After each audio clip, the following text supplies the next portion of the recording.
All right, everybody. Welcome to part two of social psychology. This is a second attempt at recording this.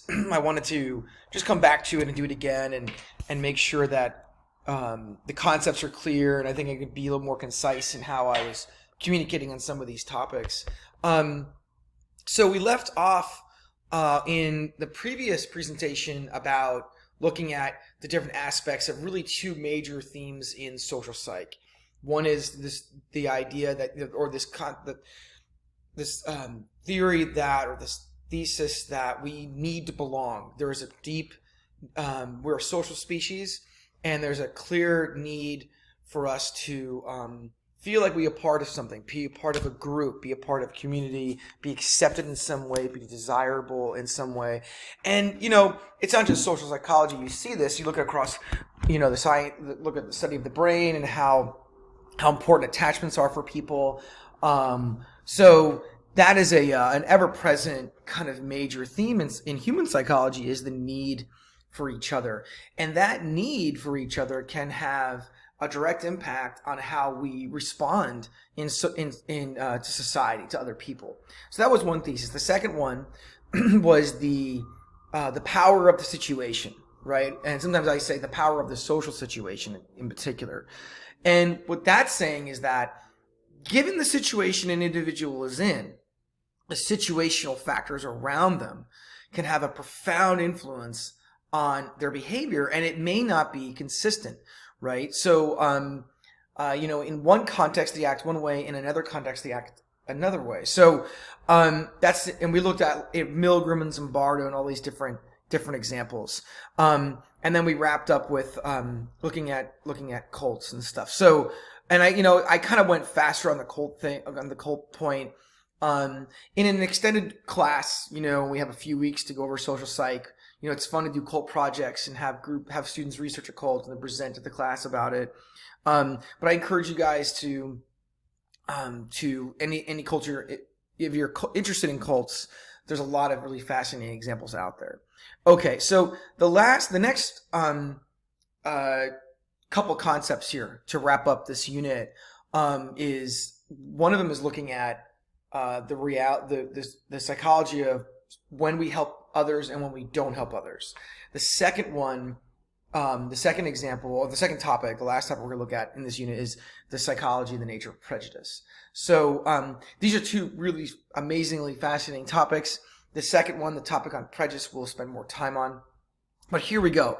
So the woman you're seeing here in the photograph, her name is Kitty Genovese, and she was murdered outside of her apartment and in New York and in the 60s. And what happened with Kitty was she was walking home and someone came out of nowhere, attacked her, and she was screaming for help. Nobody came to help her. People heard her screaming. One is, it's the summertime, it's New York, it's hot. People have their windows open and they could hear her cries for help, and nobody came. And when the attacker ran away, thinking that, oh my gosh, people are going to come and someone's probably calling the police and I got to run for it. He ran away, but then he saw that nobody had come to help her, and he went and he went and killed her. And this awful example where when the police finally came and they interviewed people in the buildings, they asked, why didn't you call the police? Why didn't you do that? And a lot of people said, well, I thought somebody else had done it. Lots of people heard it, so I was sure somebody else had called the police. There's no need for me to. And other people had other excuses, like, well, it would be dangerous to get involved and things like this.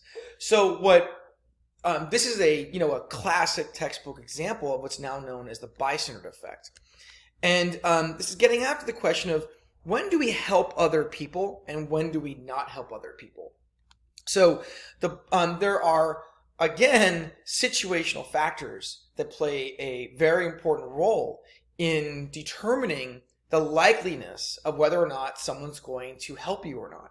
And the bystander effect is this effect that when someone needs help, right? You are injured or you are being endangered in some way and you're looking for help, if there are a lot of people around, ironically, people are the chances of any one person going to help you is lower than if there are fewer people around. It's strange. It's like, wait a minute, lots of people, we think safety numbers, but apparently not.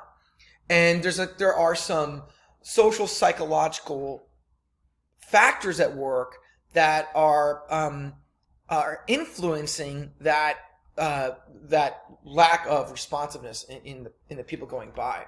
So let me show you. Let me bounce out of this. Let me show you guys a couple of examples here. Now, I want to warn you. Well, okay, we'll get to some of the warnings here. So let's go to this first example. Here is just footage from a study that was done. They're going to first talk about New York, but there was a study that was done in London, and it was to demonstrate the bystander effect in a public setting. Place like this street in New York City.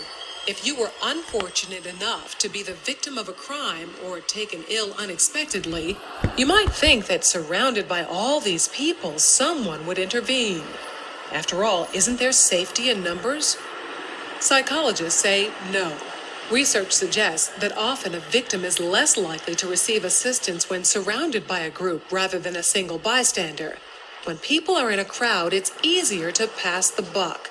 It's what psychologists call the diffusion of responsibility. Liverpool Street Station in London, a busy thoroughfare for commuters. Unknown to these passers-by, Peter is an actor. As part of an experiment on bystander apathy, he's pretending to be ill. Help! Help! How long before he gets help? Please, somebody. Help. Help me, somebody. Please help me. Helping would be inconvenient or even risky. He lies there for more than 20 minutes and no one raises an eyebrow. Please, somebody help me. It's always very distressing to watch situations like this where people are obviously suffering and no one's actually helping them. But what we have here is two conflicting rules. One is the rule that we ought to help, and the other is the rule that we ought to do what everybody else is doing. And here you have effectively a group of strangers who are exerting the pressure not to intervene, not to help. And it's very difficult to rebel. Ruth, another actor, takes Peter's place. How long before she receives help?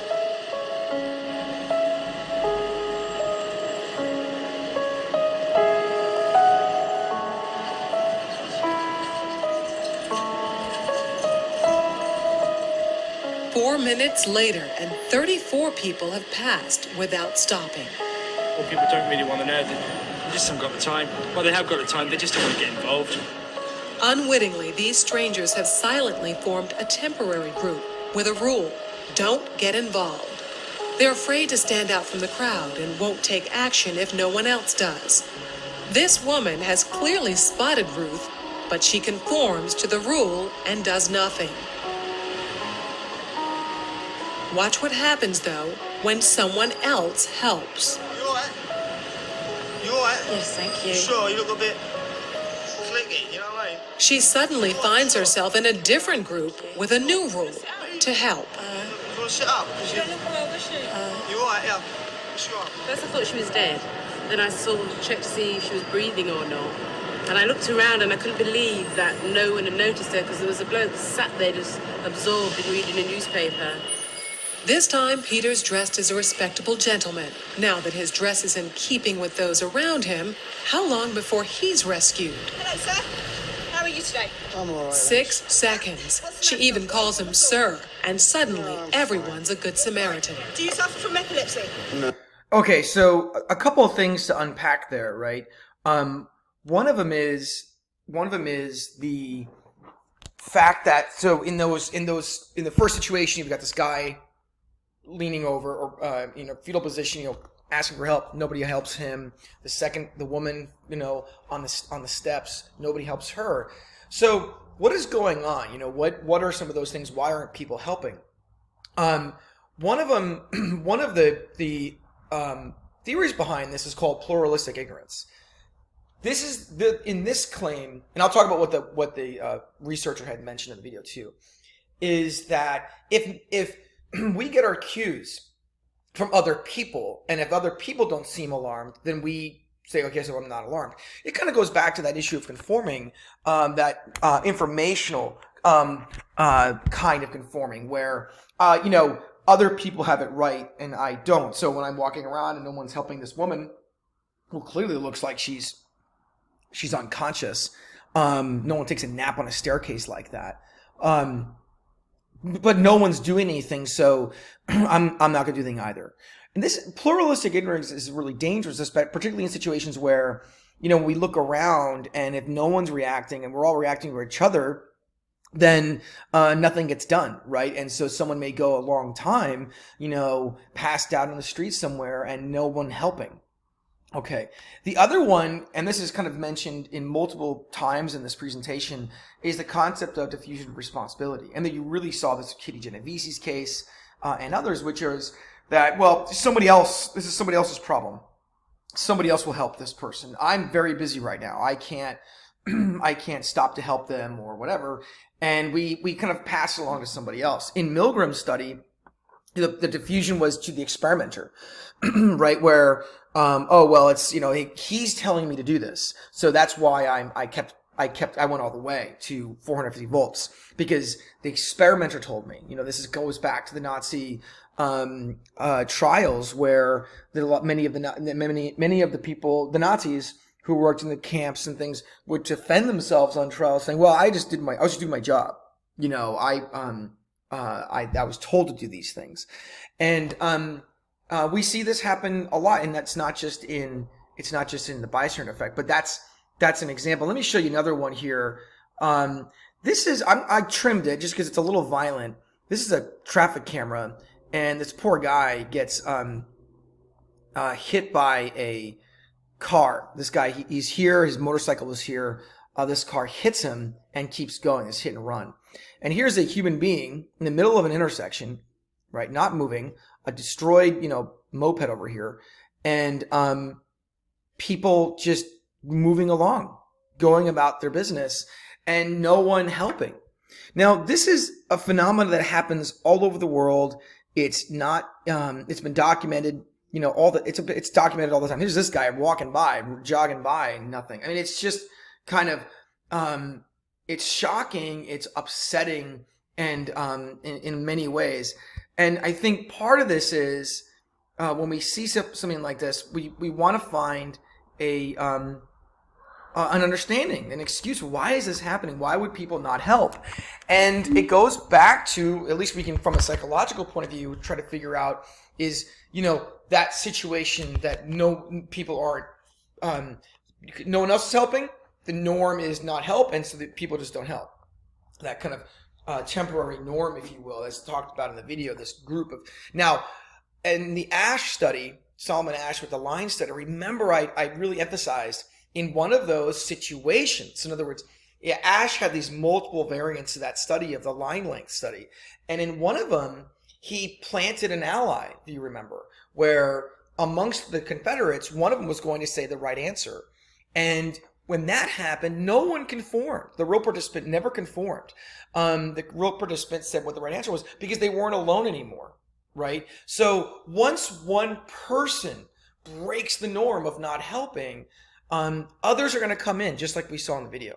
Now, there are a lot of examples of this, of the bystander effect. And, there are awful ones from you can get examples of this from parties and college parties, fraternities and clubs and all sorts of examples where people are being taken advantage of and no one helps. No one's helping. I mean, just awful examples of women being assaulted or in different ways and bring against their will, brought out of places. So and people not intervening. There was an example of back in 2008 in Riverside, California, in high school at a prom, this poor teenager was raped was attacked by these boys, and all these people watched, and nobody did anything. A couple of years ago, there was the example that made headline news during spring break on a beach in Miami. crowded beach of spring break, people drinking and partying and all that, a woman was sexually assaulted, and no one did anything. There's another example, just one more example of this. This is a really a disturbing example, but it really, I think it kind of puts this bystander effect issue kind of front and center. In a couple of years ago, gosh, maybe more than that now, probably like 7 years ago, 8 years ago, there was a video surfaced from China. This is this alleyway in China. This little girl, she couldn't have been 3-4 years old, and she's walking in this alleyway in the evening, early evening or so, and she a van doesn't see her. It's a kind of a tall van. Driver doesn't see her. She's so small and little. She's walking in the middle of the alley, and he runs her over. He hits her. The front wheels run her body over. He stops, doesn't get out. Must have hit something. The van went over something. He continues. The rear wheels go over this poor girl, and he just drives on. Right. So now you have this poor little girl on the street, having just been run over by a van, and the camera counts something like 19 people walk by her. 19. Even mopeds like drive around her. And it's not until her grandmother, I think her grandmother, comes out and in her rush and fear grabs her arm and picks her up. And the camera quality is very poor, which is in a way kind of, I think watching stuff like that's very upsetting, and I'm sensitive to it. I don't like watching people getting hurt. And you see this poor girl, she lifts the girl up, and it's just this, that saying bag of bones kind of thing. This poor girl's just been. Oh, and by the way, before her grandmother shows up, another van ran over her. So she's run over twice. And when she's found, she eventually dies of her injuries. Now, it's just kind of sets us aback. Now, one thing to walk away from with this. There's, again, like I mentioned this in the first part of this lecture. There's something called the enlightenment effect. I talked about with Milgram. I talked about with conforming studies, like Ash. Milgram study with electrocution, and the Zimbardo study about roles and de-individuation. And that's that the more we are aware, we are enlightened to these social psychological factors. You see the same with any area of psychology. The more we are aware of them, then the more likely we are to say, hold on, time out, I know what this is. It's a little bit like the fundamental attribution error. After learning it, it's easier for us to think, wait a minute, hold on a second, am I not appreciating the situation here before I judge someone? I need to go back and think about the situation that they're in, right? So with the bystander effect, it becomes the thing, okay, if someone needs help, can I stop and survey the situation and make a better decision about how to help or intervene or not intervene? Now, remember, keep in mind, this is all around us. I mean, anybody goes into a city and you have homeless people, you have people who may be asking for help, and we can't, it may not even be safe to help a lot of people. My high school students oftentimes want to go downtown and do service projects where they give things out to the homeless or whatever, and interact. And it's like, in principle, it's awesome and excellent. But there's also a certain level of, okay, hold on, we have to have caution with respect to throwing ourselves in situations. If somebody's hitchhiking in the middle of the night on I-5, should we just pull over and pick the person up? No questions asked. Well, no, we have to be smart about it. Even if it's just a matter of calling a third party, like, you call the police, there's a man on the street who's not responding, who's laying there. I'm worried that something may be wrong. Like, that can be an example of doing something. So we have to be careful, but being aware of, wait a minute, am I not helping because of, diffusion of responsibility, because of it'd be uncomfortable to help, things like that. Now, what about when we do help? So there's a few factors that influence people's helping. Number one is what's called the norm of reciprocity. I'd mentioned this back in the persuasion techniques, and how in our culture, in a lot of cultures, but in our culture, there is the norm, the rule, if you will, that we should reciprocate.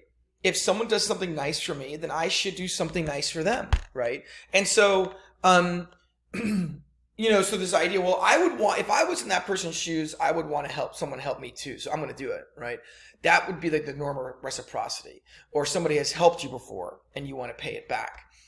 The other one, I really want to emphasize this one today. This is maybe one of the most important concepts today for us in this lecture, and that's this.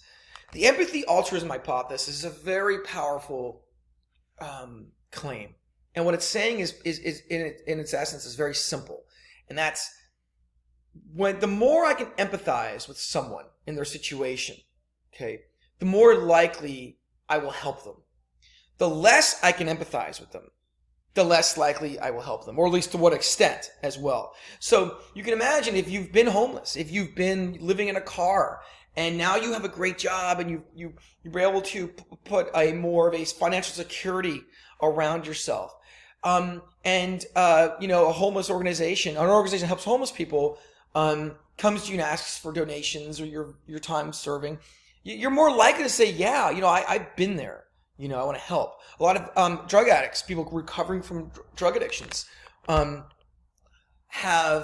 understand and they have more empathy for people that are also struggling because they've been there, right?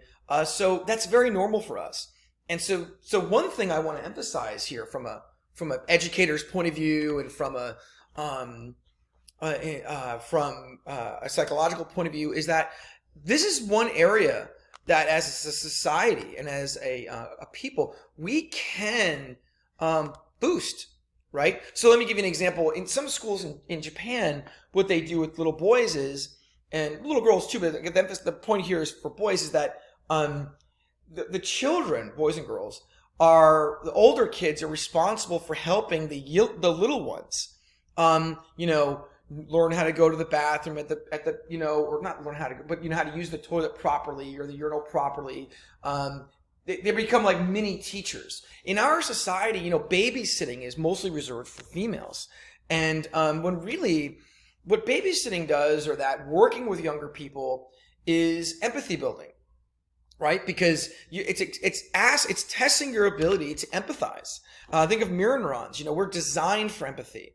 And so the more we can get people to empathize, the more likely we're going to help other people. And we're going to come back to this today, but this is a really important thing.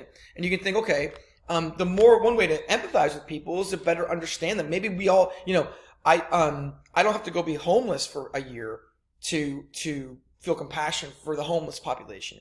Would it help? If I put myself in those shoes? Yeah, it would be a profound example. In my high school, we do a homeless for the night kind of thing.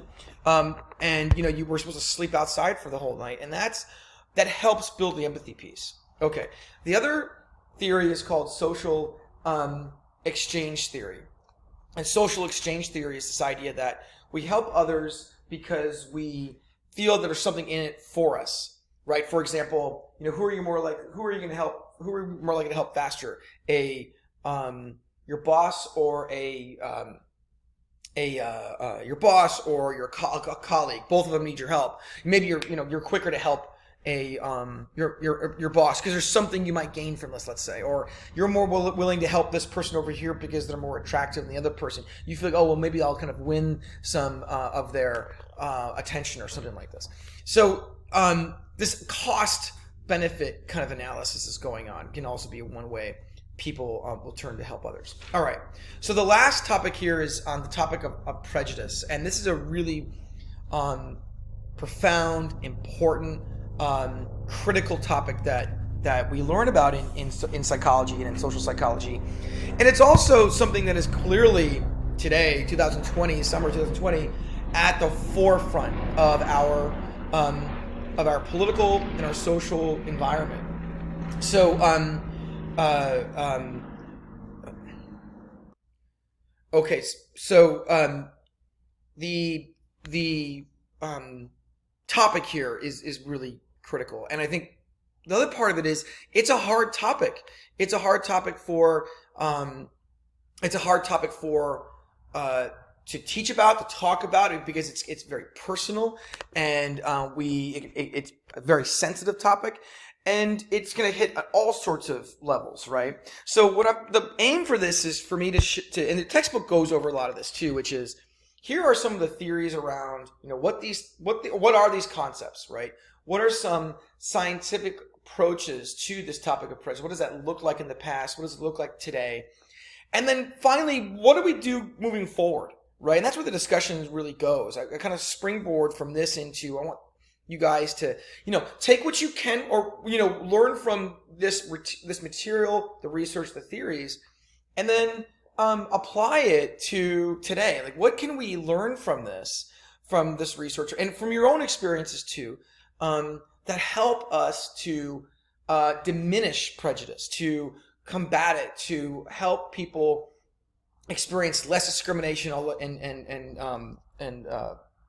and prejudice in our society, and of all kinds, not just race, not just sexuality or sexual preference, but there's lots of ways we can show prejudice. So let's begin. What I'll do is I want to talk about this photograph before we jump into definitions and things like that. This is a photograph from a very famous set of studies that were done by Kenneth and Mimi Clark, these husband and wife, that psychologists in the 1930s and 40s that did these incredibly important studies, and really controversial too. I mean, this wasn't without its controversy. But they did this really famous set of tests. And what Clark and his wife, both researchers, the Clarks, what they wanted to do was to study the role of prejudice and in children. Right? And what does it mean for them? So here's kind of the setup, right? And there's a video, this link goes to a video about this. And you can kind of explore that more. And I'll talk more about some of those videos in a second. But what they did was they went and they presented to black children 2 dolls. Right, where you've got a white doll and a black doll, and again, the dolls are basically identical. The only difference is this color of the plastic. And what they asked were questions like, point to the doll that is the nice doll, point to the smart doll, point to the attractive doll, point to the doll that teachers like more, point to the that adults like more, so on and so forth. So one doll is clearly has desirable attributes over the other. Okay, and they wanted to know what would the kid pick. And at the very end, they would ask, okay, which doll do you identify with? Which doll looks like you?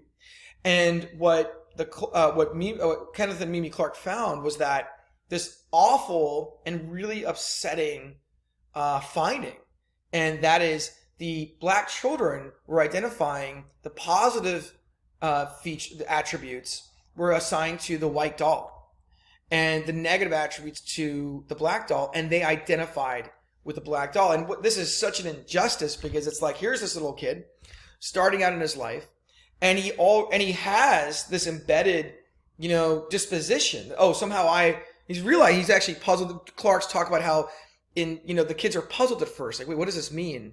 And you're seeing how racism is in the greater society and is getting infused right into people's minds.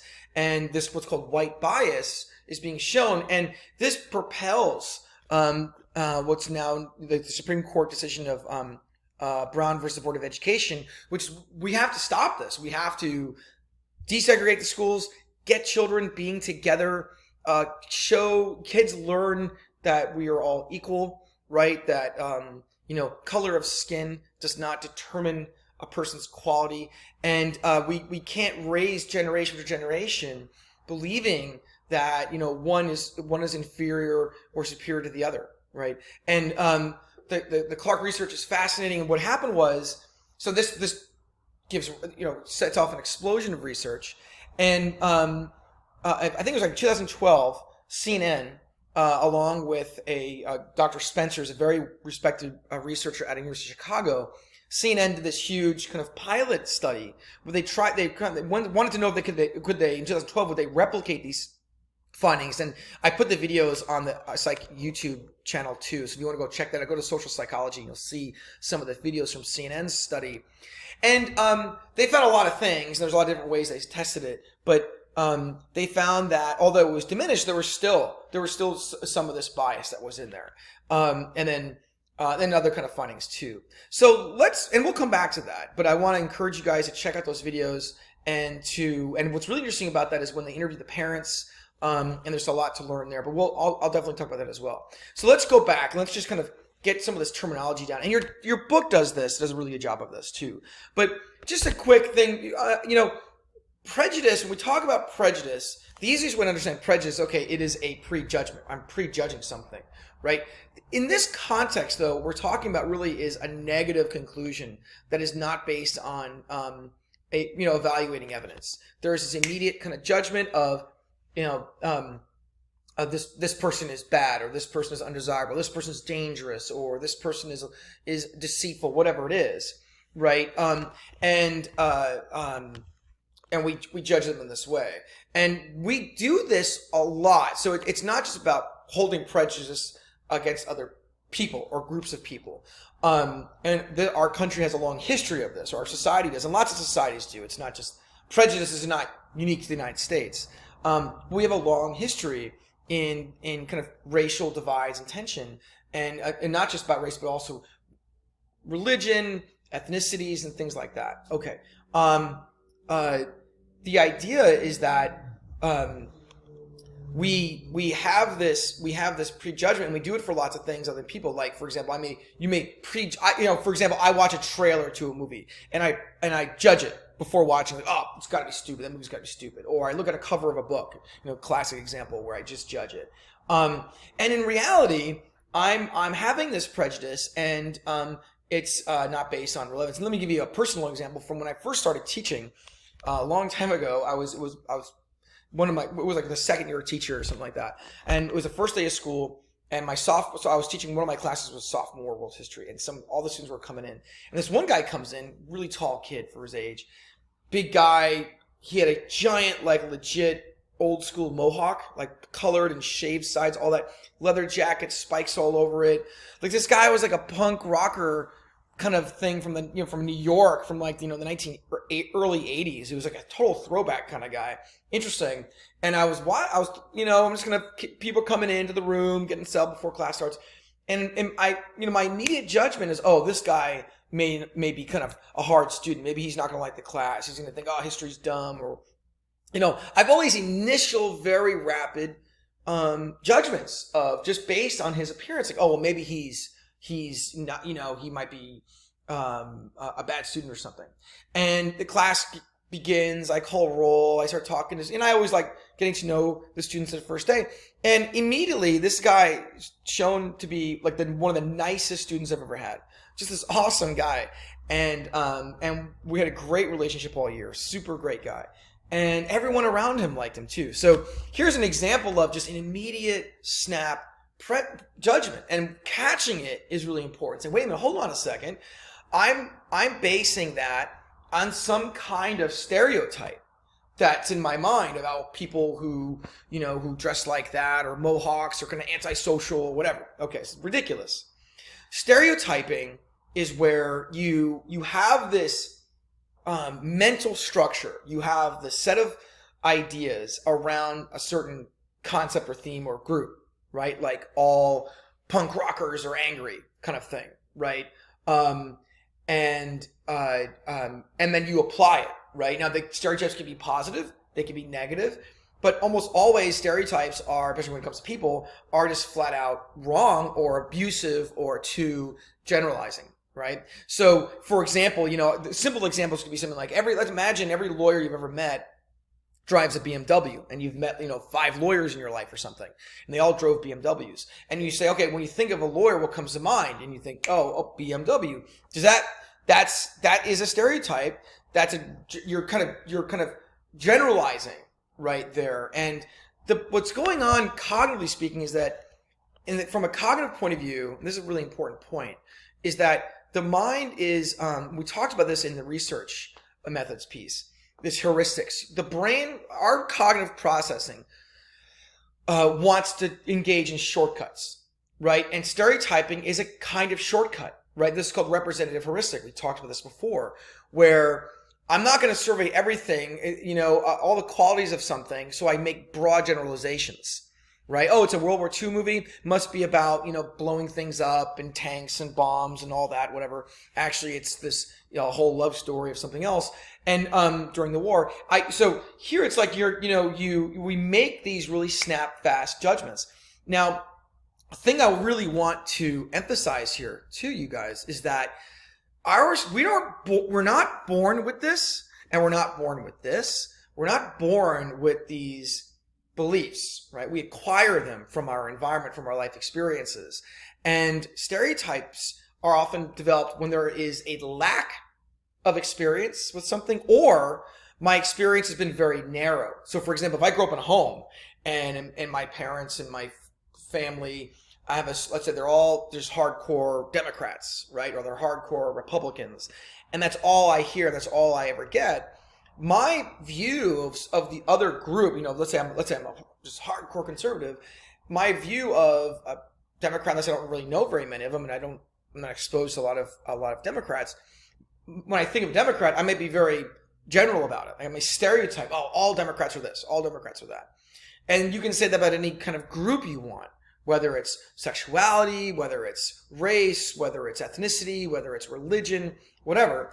And so the idea is that one way to really combat stereotyping, right, is let me go back to lawyers. The more lawyers you know, right, what's going to happen to that BMW conclusion, that immediate thought about a BMW? It's going to go away. It's going to wash out. Like, well, I don't know. I've known 100 lawyers, and I've known all of their cars, and, that doesn't jump out to me. Maybe something else does. Maybe it's like, well, a lot of lawyers have nicer cars or something because they can afford it. But the idea is that the more exposure, the more experience we have that's balanced, that's complete, our stereotypes can kind of wash away, because the network, the associations become very diverse, right? Like, for example, if you've never met, you've only met, let's say, a certain person from a group, like homosexual, and you have very few interactions with people who identify, like, you're aware of maybe homosexual, your judgments of them are at risk of relying on very narrow, stereotypical kind of things. But if you've known lots of people who identify themselves as homosexual, that's going to, again, those themes, those stereotypes really diminish, because you know what? There's lots of people of different groups have lots of diversity within the group. So anyway, that's kind of the stereotyping piece. Discrimination comes from when we act. We act on our prejudices, right? So, and oftentimes in this case, we're talking about unjustifiable negative behavior. So I'm going to discriminate against someone based on something that is not valid, right? Like, we discriminate all the time in terms of, maybe who do we want to go to dinner with? Who do we want to ask on a date? We get discriminated against in different ways. Like, okay, I'm going to apply to college. I didn't get in based on my grades or based on this. What the term here is referring to unjustifiable, right? So, well, I'm not going to hire this person because they identify as transgender or something, right? So I'm not going to hire them. They may be the best employee you have, but you're basing it on something that is nothing to do with the job, right? Or their belief system, or the color of their skin, or their ethnicity, whatever, right? We discriminate based on these things, and when we discriminate, we are changing the social field, right? Especially if discrimination is at a institutional level, where, and again, we have in history, we have broad discriminatory acts and policies in the past that our society has been trying to, and lots of societies trying to slowly take apart, right, and get rid of any kind of discriminatory practices, behaviors, things like this.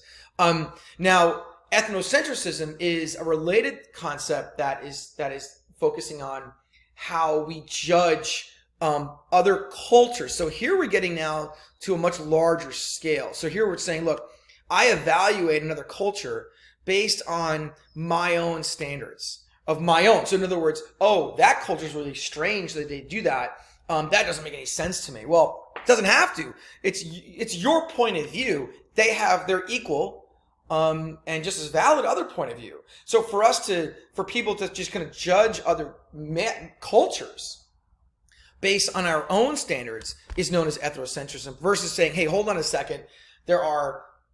Cultures have very different belief systems. And I may be just as strange, American culture could be just as strange to another culture as one might be to, a standard issue American cultural practices. So, that judgment is what we see with respect to ethnocentrism. So now, if we going back to some of the research on this, there's been a lot of research on, and it continues on the nature of prejudice. And I always encourage students. Different times I teach this material. Sometimes I offer assignments. Hey, get online, find a recent psychological study that was done on any kind of prejudice, any kind of form, whether it's about gender or it's about race or ethnicity or religion or sexual preference or sexual identity, whatever, right? And what's going on out there? There's so much research. But if we go back and turn the clock back again, we go back to examples from early this research. Gordon Allport was a really famous personality psychologist, and he wrote a famous book called The Nature of Prejudice. And in that book, he chronicles all sorts of examples of prejudice and racism, discrimination, not just one kind, everything from how you have the Japanese internment during World War II in the West Coast. He talks about the history of that. Where does that come from? Talks about, and there's a lot of emphasis as well in responding to what happened in Europe during World War II or and earlier before World War II in the Holocaust. The discrimination, prejudice against the Jewish people of Germany, and then of course outside of Germany too, as the Nazi Empire spread. And so what he did, he did a series of studies, and this is just one example, and where he would present an image to a participant, right? And in this case, it was in one study, it was a white man. They look at this image, and as white participants look at an image of a white man holding a razor blade pointed at an African American man on a subway, right? And there's different versions of this study. He's done different kind of examples. After viewing the picture, the participant then turns and tells another participant what was in the picture, right? And then that participant tells another person, right? And they're separated here. They're coming into a room. So this game of telephone, if you will. And what he found was that half the retellings had the African-American man holding the razor. Now, this is tremendously important, right? Next week, when we talk about the psychology of memory, one massive issue here is think about this and these concepts, right? Prejudice and stereotyping. And now the question becomes, can these beliefs that we have, these prejudicial beliefs, I'm terrible at writing on this thing. Can they influence or affect the way we remember things, right? And so in this case, it did. And this has lots of implications, but one of them is also legal. Here you have an innocent man being accused of something he didn't do, right? And we can see how in this one study this is going on. What does this look like in the real world? So this is a frightening conclusion and something that, again, okay, my belief can influence how I not only perceive a situation, right? What I'm looking at, but also how I remember it, or and it could be that, I start filling in gaps in information that I don't even know I'm filling in with assumptions, right? So let's look at some more theories as to, let's look at why does this happen. Your book goes over a bunch of these, and there is no shortage. I mean, there is no answer here that's just like, set in stone. And I am the last person to pretend like I have the answers. I think when it comes to, for sure, I really believe when it comes to a topic like the nature of prejudice, stereotyping, racism, it is something that as a person we have to ever get better at understanding what are the forces involved and how to help, how to stop injustice, right? How do we minimize or get rid of prejudice, period, when it comes to in these contexts, right? So when it comes to race, ethnicity, gender, whatever. So one of the areas of research is something called in-group bias. And in-group bias is the concept that we tend to have a bias for people that we identify with, right? And we prefer that over people as we see as an outsider. This kind of us and them kind of idea.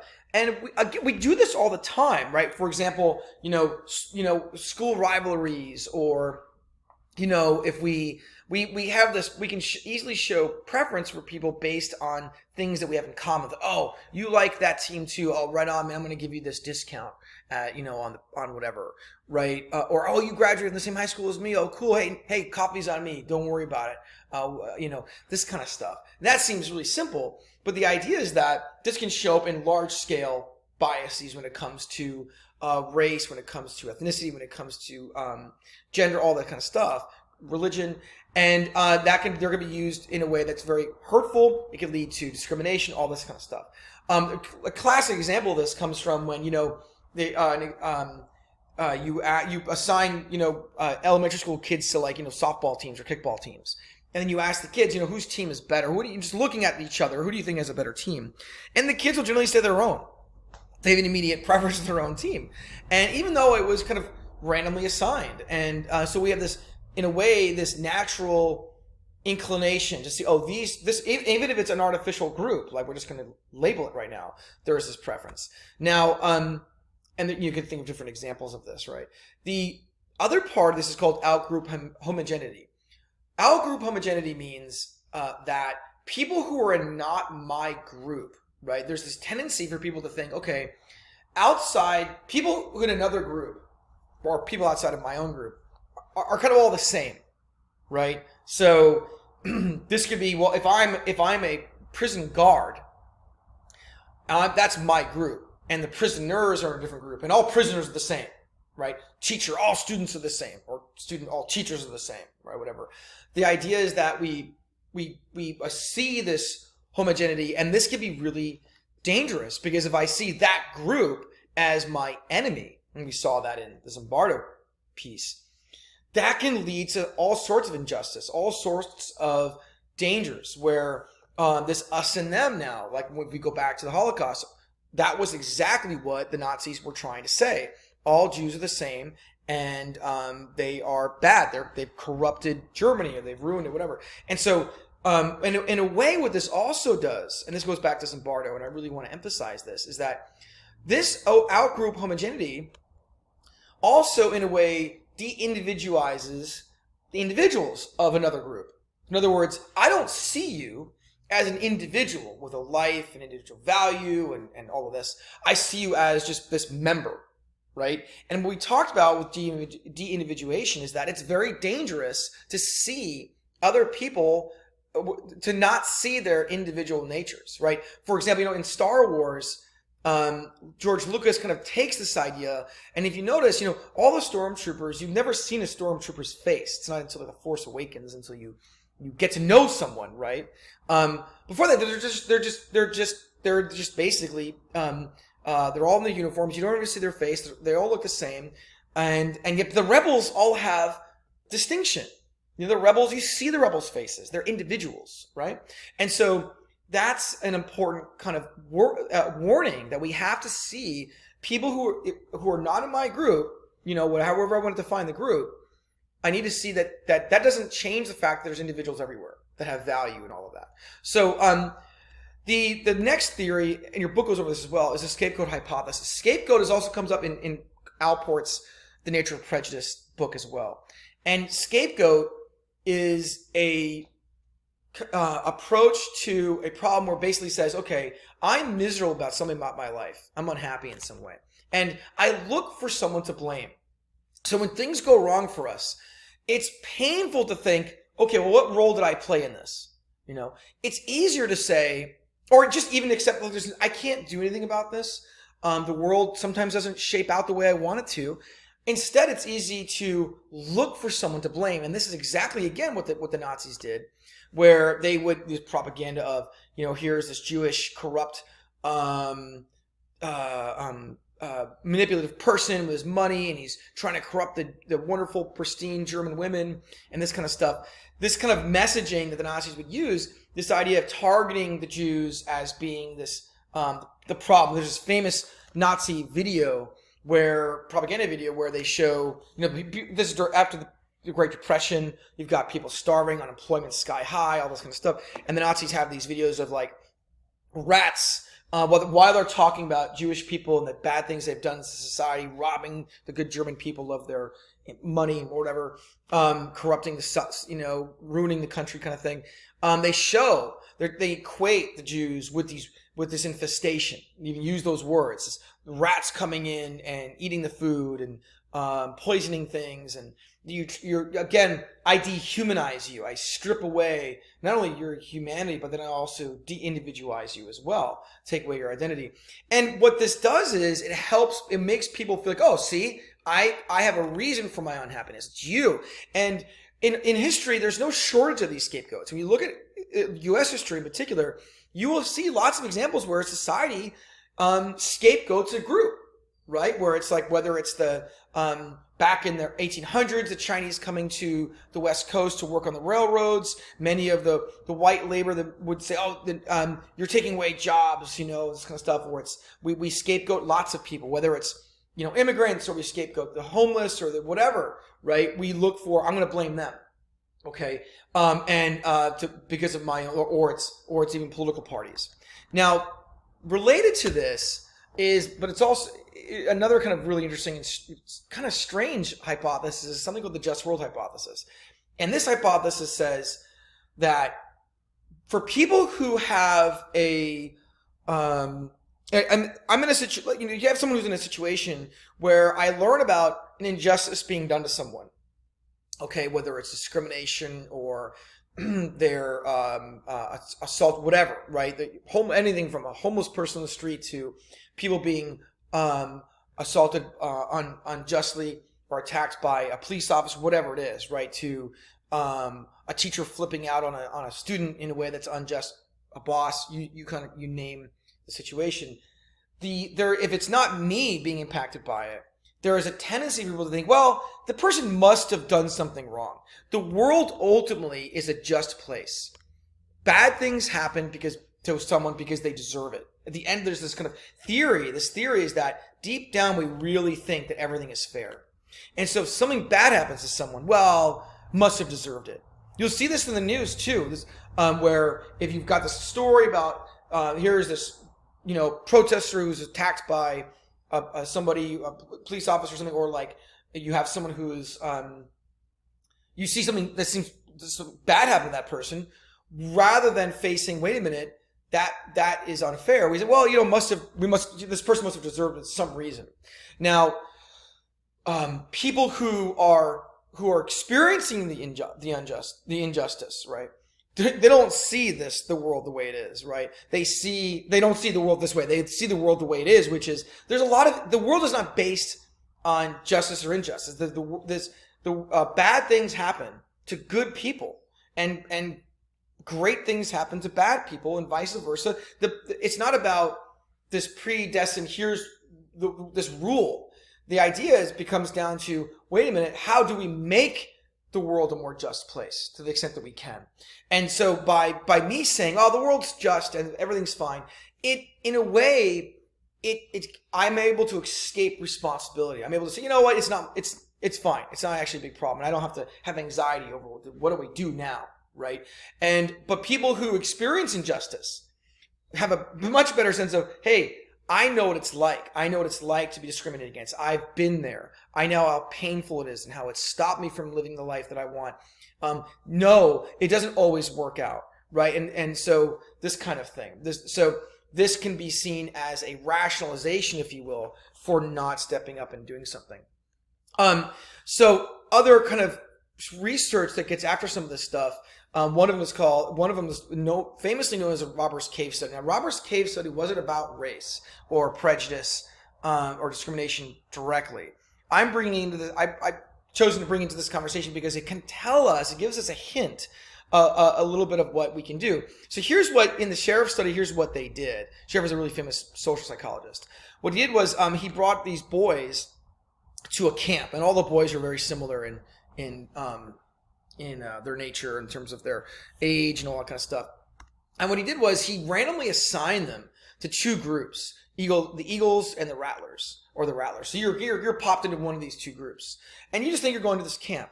And once they're in the group, I'm an Eagle, I'm a Rattler. They did these bonding activities, and so that was the idea. Like, let's just reinforce the in-group stuff, right? Let's make sure all the Eagles feel like, yeah, we're Eagles, and Rattlers, or whatever, Rattlers. And then what they did was they had the teams competing against each other. And what they found at the very beginning was that in that competition was extremely heated. And the kids would attack each other, they'd insult each other, they'd get into fights. And the question becomes, why? Remember back in Zimbardo, randomly assigned, a guard or a prisoner, here you're randomly assigned to just a label, a team label. And people kind of run with this. And they start treating each other really poorly. And this is kind of what Sheriff was expecting. What this is, you can create this animosity between these two groups. And then the question becomes, okay, what do we do about it? How do we get people to see beyond these labels, see beyond these groupings that we've just artificially put them in, right? Eagles, Rattlers. And what he did was he kind of lied to them and said, hey, there is a crisis at the camp. This water is going to run out, and you're going to have to work together. And these are called superordinate goals. And what he found was that when he created this like crisis, the kids came together and they worked to solve it, and they got along. In a way, these labels were robbed of their meaning, because the meaning was here. And the point here is that when we put people in situations with genuine needing each other, right, and not just artificial, let's all just kind of get together and be happy, but we put them in situations where we need each other. You form the bonds. Remember, we are attachment prone organisms. So when people need each other, rely on each other, that builds bonding. And these kids bonded after the crisis. Okay, so with that same note, I want to point out a really famous example of it's not research per se, but it's a really famous example of what can we do? What can society do to make movement towards combating prejudice, combating stereotyping, discrimination, as much as we can? And Jane Elliott is a very famous elementary school teacher, and at least she was. Now she's retired, but she kind of went all around the United States and maybe even the world, I'm not sure, replicating what she did in her classroom. So basically, here's what she did.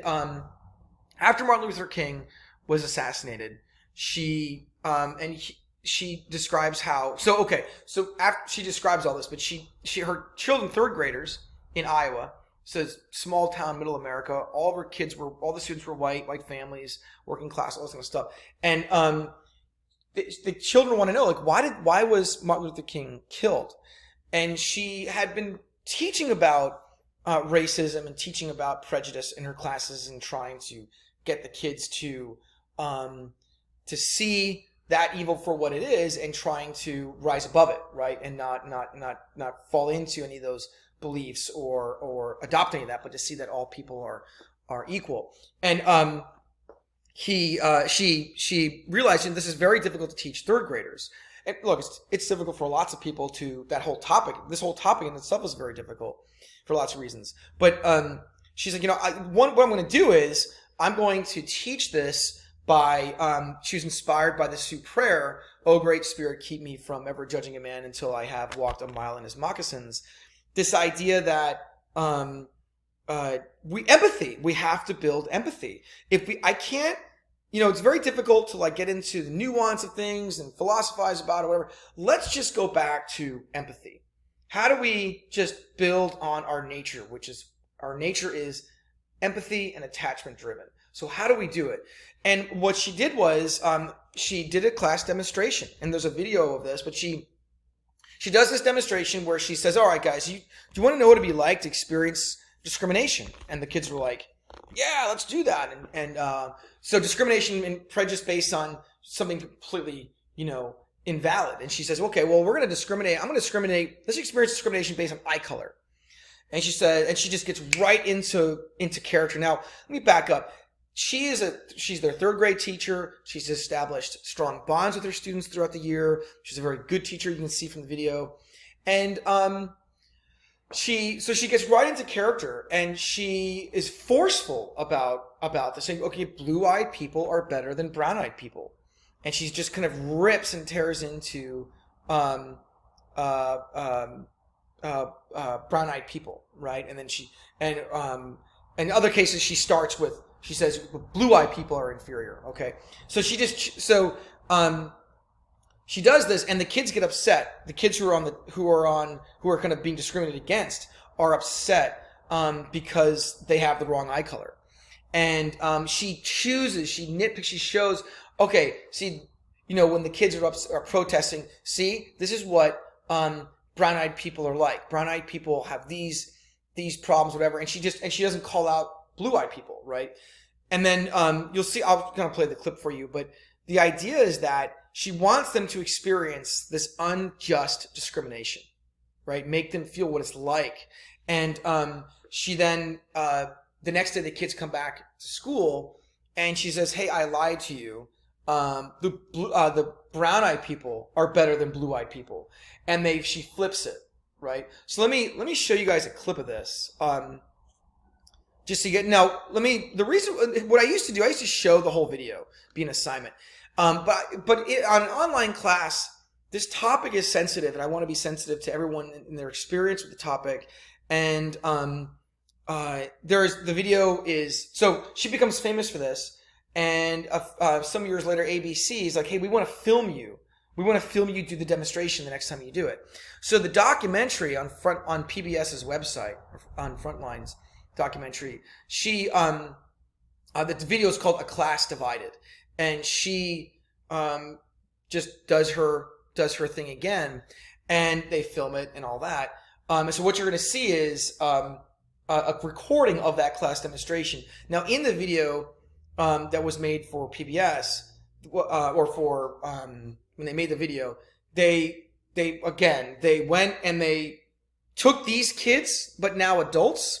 They went back to the elementary school, and they watched themselves years later. Something like 15 years later or something. And they watch themselves. So when you see the video clip, you see these adults popping in and out. That's the adult version of the kid.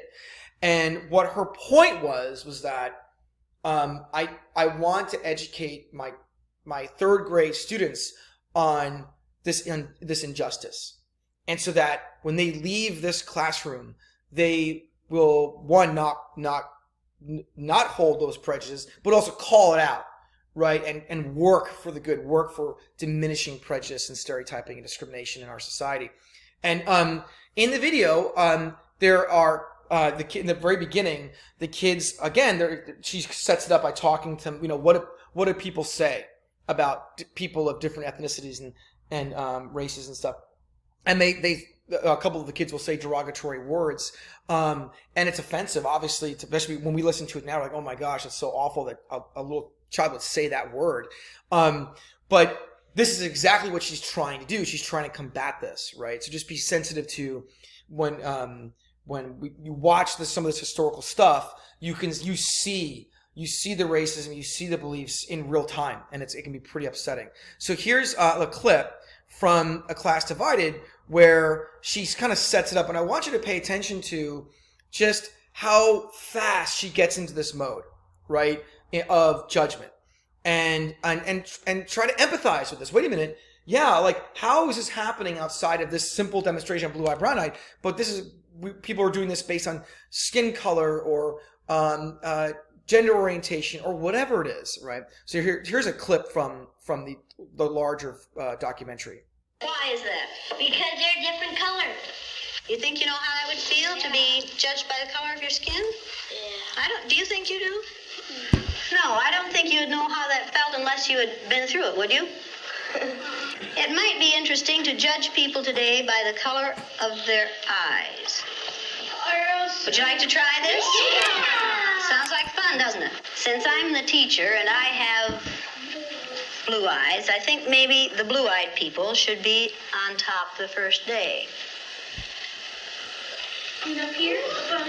I mean, the blue-eyed people So here she goes. She's in are the mode. better people in this room. Oh, yes, they are. Blue-eyed people are smarter than brown-eyed people. My dad isn't that stupid. Is your dad brown-eyed? Yeah. One day you came to school and you told us that he kicked you. He did. Do you think a blue-eyed father would kick his son? Yep. My My dad's blue-eyed. He's never kicked me. Greg's dad is blue-eyed. He's never kicked him. Rex's dad is blue-eyed. He's never kicked him. This is a fact. Blue-eyed people are better than brown-eyed people. Are you brown-eyed or blue-eyed? Blue.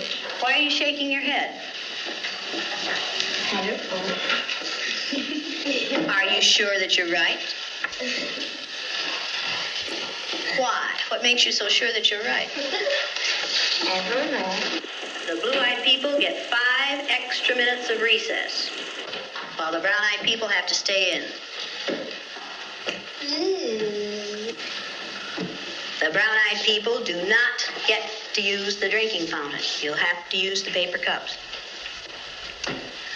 You brown-eyed people are not to play with the blue-eyed people on the playground because you are not as good as blue-eyed people. Well, the brown-eyed people in this room today are going to wear collars so that we can tell from a distance what color your eyes are. On page 127. 127. Is everyone ready? Everyone but Laurie. Ready, Laurie? Brown-eyed. She's a brown-eyed. You'll begin to notice today that we spend a great deal of time waiting for brown-eyed people. The yardstick's gone. Well, okay. I don't see the yardstick, do you? It's probably over there. Hey, Mister, you better keep that on your desk so if the brown-eyed people get out of hand. Oh, you think if the brown-eyed people get out of hand, that would be the thing to use? Who goes first to lunch? Blue-eyed. The blue-eyed people. No brown-eyed people go back for seconds. Blue-eyed people may go back for seconds. Brown-eyed people do not. Brown-eyed. Don't you know? They're not smart. Is that the only reason? It'll take too much. It might take too much. Okay, quietly. So here's just that afternoon, that same day. And it seemed like when we were down on the bottom, everything bad was happening to us. The way they treated you, you felt like you didn't even want to try to do anything. It seemed like Mrs. Elliott was taking our best friends away from us.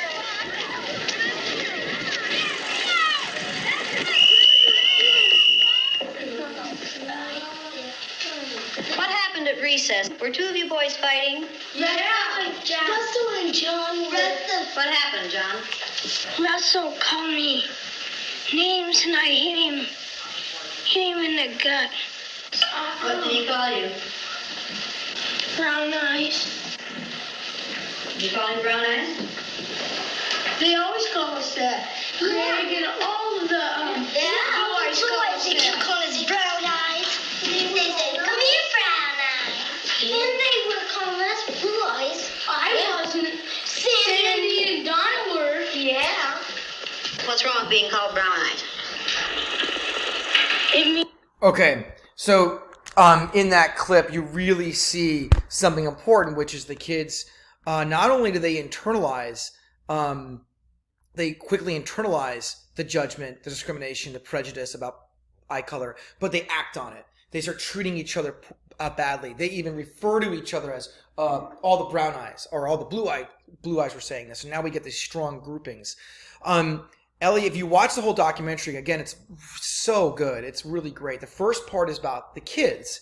And what she found was that on the day that the kid was on top, so to speak, when they were the desirable group. You know, the blue-eyed kids they were the first day, they were the ones that the teacher was saying were smarter and better and all that. During their assessment where they had to go and do these phonics and read these language tests, so to speak, they did much better, right? And the brown-eyed kids did much worse that day. And the next day when she flips the groups, the blue-eyed kids were now the inferior group, and their scores showed it. They did worse, and the brown-eyed kids did better. This is so important. This is so important because it's saying that, think of Rosenthal and expectations, right, from the lecture on learning psych.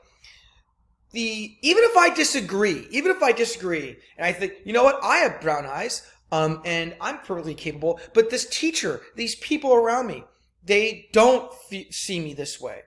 That prejudice, that bias can impact me and how I feel emotionally, and that's going to affect how I perform, right? So in the classroom, in other ways. And so here we can see, and then when I'm on top, I'm doing much better. In fact, the first day in that recess, the kids looked totally, the kids with the collars, all the brown-eyed kids looked like absolutely miserable. Like they looked so sad, and they were huddled together, and they didn't know how to process all of this. So now at the end of this, she brings everyone together the second day, and they tear off the collars.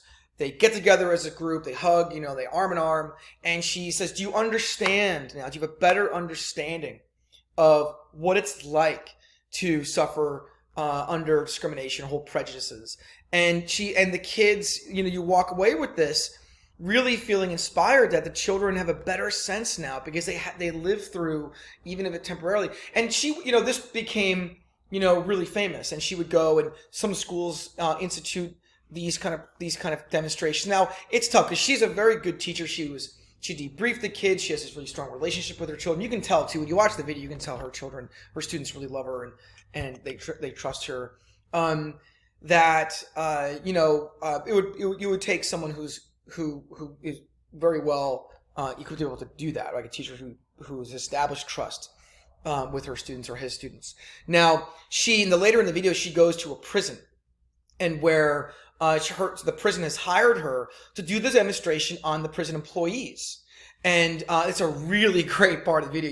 You should really watch that last part where it's a conference, work training, and she has all the brown-eyed people in the conference room first, sitting down, and she's telling them, look guys, in order for this demonstration to work, you need to kind of go along with this. And she explains them, and all the blue-eyed people are outside waiting, and she does this by design. She frustrates them. They're waiting. They can't sit at the they can't sit down because the chairs are reserved for brown-eyed people. All this kind of stuff. And when they come in, she just is on them. You're late.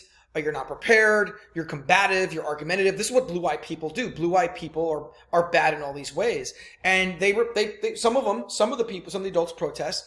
And with every single time an adult tries to protest that, she just tears him down and kind of keeps on the attack. Afterwards, she has them all together and they debrief, and they're talking about the lessons learned from this. And you can see some people get it, some people don't. There's also one more thing here. There's a great video. They're part of this video where a community college professor who works at the prison shows his students this video, the class divided, and the prisoners are, they connect with the kids. They see, I kind of know, the empathy is there. And so anyway, the point here is that empathy altruism hypothesis, I think, and it's really shown here, right, in the Sioux prayer, is that sometimes we can't understand all the different facts about human nature, human society.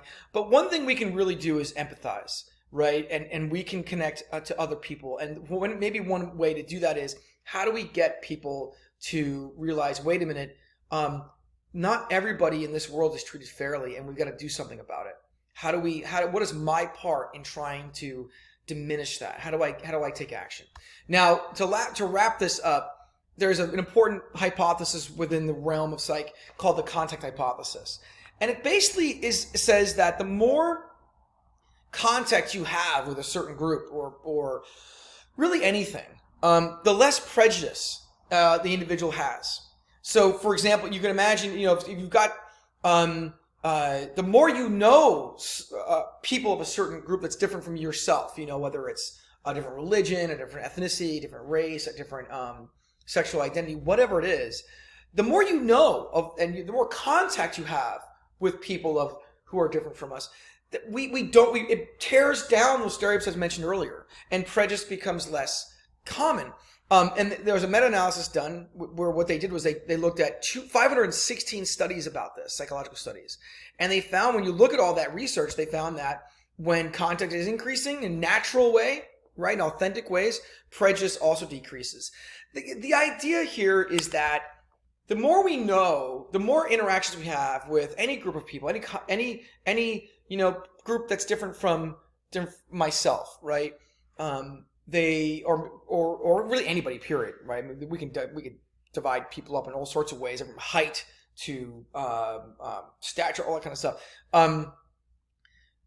Our stereotypes diminish because there's so much diversity in human beings of every single walk of life and a kind of person, right? There is no all people or all this group is like this kind of thing. And so that really diminishes. There's a documentary, it's somewhat controversial, this documentary called Accidental Courtesy, where this, I always forget his name, but he's a very well respected and known African-American jazz musician. And he goes to, it's kind of shocking, he goes to KKK organizations and says, and he meets these leaders. And he's like, I want to sit down with you and talk to you about your beliefs and stuff like that.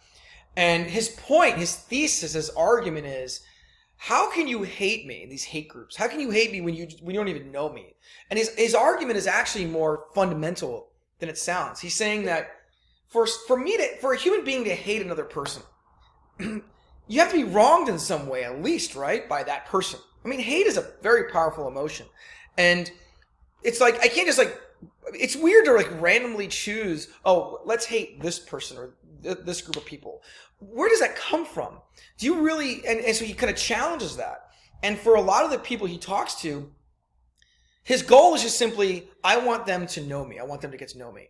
And the more they get to know me, they'll realize they can't hate me. And when they can't hate me, they'll question their beliefs, their white supremacist beliefs. And many of them give up their membership to the KKK and all that, and they become friends with him. And it's controversial because people are saying, well, why is he even doing that? But I think his point, his psychological point, is all about, I'm going to try to meet these people who have all this hate and all of these prejudices about someone like me, and I'm going to show them that they're actually, it's found on nonsense, that they don't, that at their core, there's nothing here to hate, right? So, and they'll have to figure that out. Okay. And then, part of that, they find another study that students living closer to gays and lesbians within a certain, let's say, like a building or part of the city had fewer stereotypes and prejudice against them. Again, same thing, right? The exposure. When you have a bunch of you can imagine elementary school, and let's say it's a very diverse elementary school, all different, people of different ethnicities and backgrounds and all that, and you grow up in that. Versus, let's say, an all upper class, whatever it is, or you just create any kind of more narrow grouping of kids. When there's more diversity, you're not going to have as much prejudice because the kids know a lot of kids of different backgrounds and all that, and it doesn't have the same. Now, can you see groupings and things like that within a diverse school? Absolutely, but the idea is that you can combat some of the development of prejudice through being together. Okay. That's it, you guys. I hope that this is helpful or interesting, and I really hope, I'm excited to see your discussion. Make sure to look at the book, check out, and on the psych channel, there's a bunch of videos to relate to all this stuff, but I'm excited to read the discussion. Again, we want to be really sensitive. None of us have all the answers, especially me.